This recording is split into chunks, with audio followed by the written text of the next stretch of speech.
میرا ایکسپیرینس جو ابھی تک رہا ہے، تو ابھی تو میں کوارنٹین ہوں، ہوم کوارنٹین جو 10 days کا ہے۔ اچھا خیر، سٹارٹ اس طریقے سے ہوتا ہے کہ جب بھی آپ نے یو اے ای آنا ہے تو ابھی کی جو کرنٹ سچویشن ہے اس میں یہ دیکھتے ہیں کہ آپ نے آئدر دبئی جانا ہے یا ابو دھابی جانا ہے۔ تو ابو دھابی اور جو دبئی ویزا ہے وہ علیحدہ علیحدہ ہے۔ تو اگر آپ کے پاسپورٹ پہ ابو دھابی کا ویزا ہے تو آپ کو آئی سی اپروول ریکوائر ہے۔ اگر آپ کا دبئی کا ویزا ہے تو پھر آپ کو G D R F A کا جو اپروول ہے وہ ریکوائر ہے۔ تو میرے ایکسپیرینس میں یہ تھا کہ چونکہ میرا ابو دھابی کا جو ہے میرا ویزا ہے تو مجھے آئی سی اپروول ریکوائر تھا۔ تو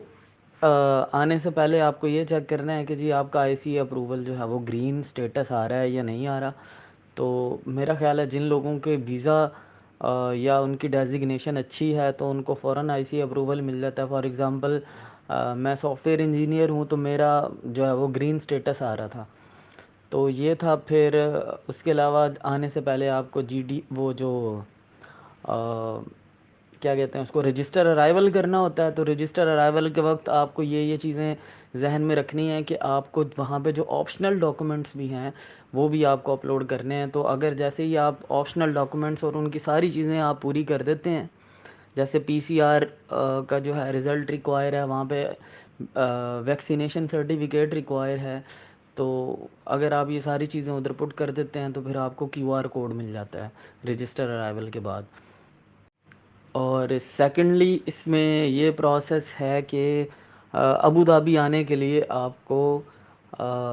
یو اے ای کی ویکسینیشن، اگر آپ کی یو اے ای میں ویکسینیشن ہوئی ہے تو ہی آپ آ سکتے ہیں۔ ابھی تک کے جتنے بھی لوگوں نے سوال کیے ہوئے تھے، جو میں نے آسک می کے اوپر دیکھے یا اور بھی بہت سارے گروپس میں دیکھے، لوگ یہی سوال کر رہے تھے کہ جی اگر آپ نے یو اے ای میں ویکسینیشن نہیں کروائی اور آپ نے پاکستان میں یا کسی اور کنٹری میں ویکسینیشن کروائی ہے تو کیا وہ لوگ بھی یو اے ای میں ابو دھابی میں آ سکتے ہیں؟ تو simple and straight forward answer یہی ہے کہ آپ ابو دھابی میں نہیں آ سکتے فی الحال۔ اس کے علاوہ یہ تھا کہ میرے پاس چونکہ آئی سی اپروول بھی تھا، پھر رجسٹر ارائیولس پہ کرنے کے بعد سارے انفارمیشن پٹ کرنے کے بعد میرے پاس کیو آر کوڈ بھی آ گیا تھا، تو میں نے کیو آر کوڈ کی جو ہے وہ پرنٹ نکلوایا۔ اس کے علاوہ جو میل آپ کے پاس آتی ہے کیو آر کوڈ کی، وہ میل بھی میں نے پرنٹ کروا لی، کیونکہ وہ یہ دیکھتے ہیں کہ کیو آر کوڈ کسی اور کا تو نہیں ہے، تو پھر وہ آپ کو ای میل بھی اپنی پرنٹ کروا کے لے کے آنی ہوتی ہے۔ تو کیو آر کوڈ آپ کو ریکوائر ہے، آئی سی اپروول کا گرین سٹیٹس جو ہے وہ ریکوائر ہے، تو اس کے لیے آپ کو کلر پرنٹ لے لینا چاہیے۔ اس کے علاوہ آپ کو جو ہے ایگزیکٹلی 48 آورز والا جو ہے وہ پی سی آر ٹیسٹ کروانا ہے، یعنی 2 دن سے پہلے کا کوئی پی سی آر ٹیسٹ نہ ہو، 2 دن کے بعد کا ہی پی سی آر ٹیسٹ ہو، وہ آپ کو نیگیٹو شو کروانا ہے۔ پھر آپ کو پھر ایئر لائن جو بھی آپ کی بکنگ ہے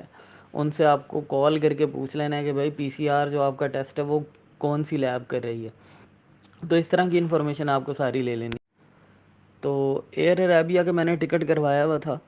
اور میں ایئر عربیہ سے آیا ہوا ہوں۔ تو ایئر عربیہ کا جو بوتھ بنا ہوا ہے پی سی آر، ریپڈ پی سی آر کا، وہ ٹیسٹ 1 کے نام سے انہوں نے بنا رکھا ہے۔ جیسے فار ایگزامپل فلائی دبئی سے اگر آپ ٹریول کرنا چاہ رہے ہو تو پھر آپ کو ایسا لیب اور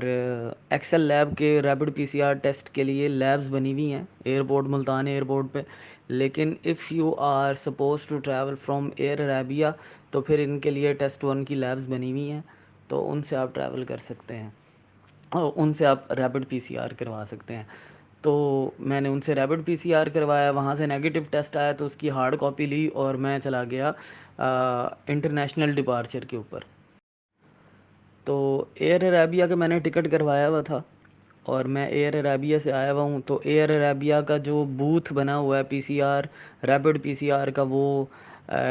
ٹیسٹ 1 کے نام سے انہوں نے بنا رکھا ہے۔ جیسے فار ایگزامپل فلائی دبئی سے اگر آپ ٹریول کرنا چاہ رہے ہو تو پھر آپ کو ایسا لیب اور ایکسل لیب کے ریپڈ پی سی آر ٹیسٹ کے لیے لیبز بنی ہوئی ہیں ایئرپورٹ ملتان ایئرپورٹ پہ۔ لیکن if you are suppose to travel from Air Arabia تو پھر ان کے لیے ٹیسٹ 1 کی لیبز بنی ہوئی ہیں، تو ان سے آپ ٹریول کر سکتے ہیں اور ان سے آپ ریپڈ پی سی آر کروا سکتے ہیں۔ تو میں نے ان سے ریپڈ پی سی آر کروایا، وہاں سے نیگیٹو ٹیسٹ آیا تو اس کی ہارڈ کاپی لی اور میں چلا گیا انٹرنیشنل ڈپارچر کے اوپر۔ انٹرنیشنل ڈپارچر پہ جانے کے بعد وہی پھر آگے ہے کہ وہ جب آپ جاتے ہیں جہاں پہ آپ کو بورڈنگ پاس ملنا ہوتا ہے، تو بس وہ پھر یہ ہے کہ آپ ساری چیزیں دکھاتے ہیں، پھر آپ کو بورڈنگ پاس مل جاتا ہے اور پھر آپ ٹریول کر لیتے ہیں۔ اور پھر جیسے ہی آپ ابو دھابی پہنچتے ہیں، تو ابو دھابی پہنچنے کے بعد جو ہے وہ سب سے پہلا کام یہ ہوتا ہے کہ وہ لائنز بنا دیتے ہیں، فیملی کے لیے علیحدہ لائن ہے اور آپ کے لیے علیحدہ لائن ہوگی، جو چھڑے بڑے ہوں گے ان کے لیے علیحدہ لائن ہے، اور چھڑے سے مراد یہ ہے کہ جو سنگل آئے ہوئے ہوتے ہیں وہاں پہ، تو ادھر پھر وہ یہ چیک کرتے ہیں کہ جی آپ کا پاسپورٹ پہ جو ویزا ہے وہ کون سا ہے۔ تو اگر آپ کے پاسپورٹ پہ ویزا جو ہے انجینئر کا، ڈاکٹر کا یا کسی اور اچھے پروفیشن کا ہے، تو وہ آپ کے پاسپورٹ پہ گرین سٹیکر لگا دیتے ہیں کہ بھائی یہ بندہ ہوم کوارنٹین کر سکتا ہے، اس کو واچ پہنا دیتے ہیں۔ باقی جو جیسے مزدور ہو گئے یا کوئی بھی مطلب چھوٹا پروفیشن کہہ لیں اس کے ہوتے ہیں، تو ان کو وہ ریڈ سٹیکر لگا دیتے ہیں اور اس کو گورنمنٹ کے جو کوارنٹین سینٹر ہیں اس میں بھیجنے کے لیے علیحدہ کوارنٹین کی لائن لگی ہوئی ہوتی ہے، جہاں پہ وہ ان کی بسز آئی ہوئی ہوتی ہیں اور ان کو ادھر پہنچا دیتے ہیں۔ تو یہ ہے جی سارا سین، اور ابو دھابی میں پہنچنے کے بعد آپ کو 10 دن کا کوارنٹین کرنا ہے، اس میں چوتھے اور 8ویں دن آپ کو ٹیسٹ کروانا ہے اس کا PCR۔ تو یہ والی ساری چیزیں ہیں۔ پھر 10ویں دن آپ کو جا کے انہوں نے کہا ہے کہ جی 10ویں دن ہم آپ کی واچ اتار دیں گے، and then you can go freely and then you can wander around freely. اچھا، یہ جو ساری صورتحال ہے یہ میں نے آپ کو ملتان ایئرپورٹ کی بتائی ہے۔ میں نے ملتان سے ابو دھابی ٹریول کیا ہے،